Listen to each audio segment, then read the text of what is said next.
Hi guys, it's your teacher friend, Mrs. Clark. I'm back. Look, I'm trying to find the light to make sure that you can see me. Who am I? I am a teacher that loves her job and love educating your kids. I'm a wife, mom, stepmom, mother, daughter, sister, and all of that. Okay, let's get right into it. My goals, again, are two things, two simple goals. One, my goal is to give your child what they need in order to be successful, and also to not raise or educate jerks.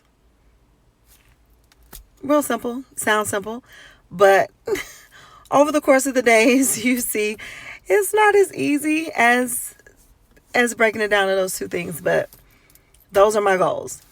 Okay, today gonna do something a little different and give you a story, a little background of what happened and how we dealt with an incident. So I'm in a kindergarten class at a table with 6 kids. 4 of them are boys, 2 of them are girls.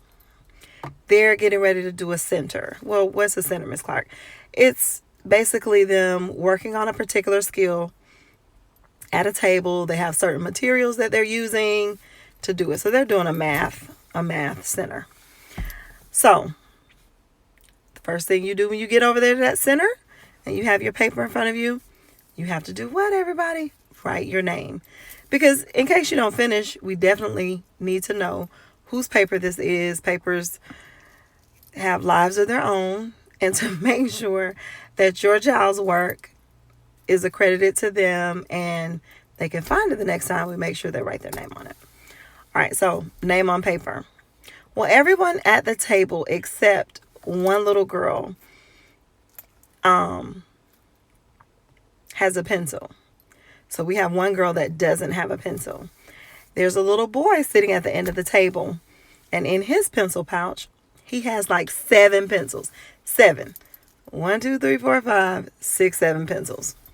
So I'm sitting there, and the little girl's like, I don't have a pencil. I said, well, I encouraged her to ask one of her classmates because that's something that we do. That's a skill that we teach. If you don't have it, you need to be able to problem solve and figure out how you can get what it is that you need. So she builds the courage and she asks this little boy, can I use one of your pencils? And he looks at her and his 7 pencils in his pencil pouch. And he says, no. Straight face no. There was no, I'm going to think about it a little while. The answer was no. So he says no to her. And, I'm infuriated. So I'm going, what? You said no? I mean, you have 7. Dude, you have 7 pencils. Why would you not give her one? Well, what do I try to take a high road and figure out what I can do. What could I do? So I go to my stash of pencils, my beautiful stash of pencils, and I find the shiniest one I can find. All his pencils are yellow. They're just regular old pencils. Nothing is special about them. Not Spider-Man, not something mama bought. These are 7 pencils that he's basically hoarded from his teacher. So give her that pencil and he looks at it and he's like, can I use that pencil? And I look at him and say, what? What do you think I said? No. Okay. You might say, Miss Clark, now you are too old to be around here, going tit for tat with a child. There was no tit for tat. There was nothing rude. The answer was no. Because in that moment, it was my job to teach the golden rule. We treat people the way that we would like to be treated. If he were the one at that table and didn't have a pencil, and someone else had 7 that you could blatantly see, what is the kind thing to do? The kind thing to do is to give somebody a pencil. Let them use the little yellow pencil that you have. Just let them use it. What was the deal? I don't know. Still don't know. So this child uses the pencil. Later, we talked about it and talked about the importance of community. Because in kindergarten, this is their first opportunity to really understand and see community and how things work, and how basically we're interdependent. We need each other. No one is just solo in here. We're a classroom. We're a team.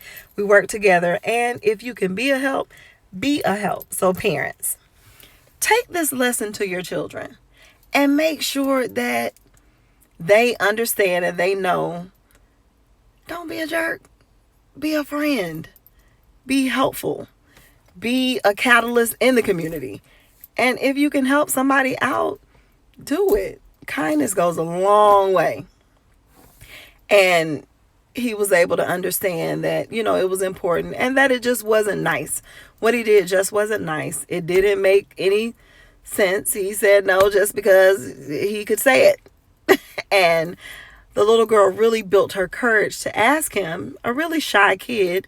So I hated to see it, but I also liked that I was there and able to curtail it and go get her what she needed. So even though she built that courage and was told no, she was able to come back and say, you know what? But I still got what I needed. My teacher made sure that I had what I needed. But guess what? A teacher's not going to be at the table every time to put out these mini fires before they become big fires and big incidences. So parents, we need your help in letting kids know that we need to be a help.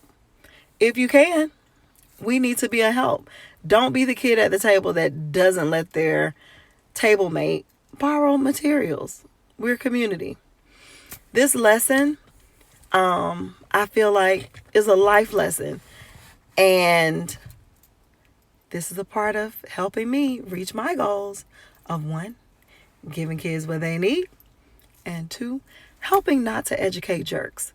I want kids to follow that golden rule. It's never too early to introduce it. This was a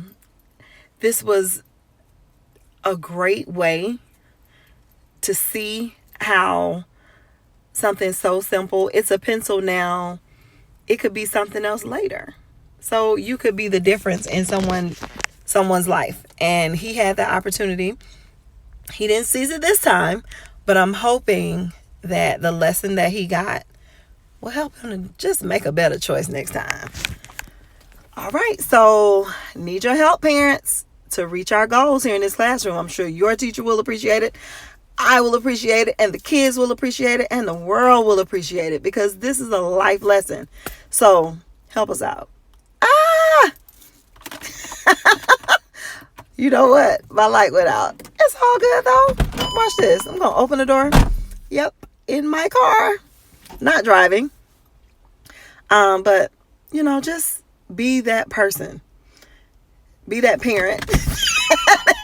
Oops. Oh my God, okay. Be that parent that carries that message, the golden rule, treating people the way that you want to be treated. All right. I'm out. For real.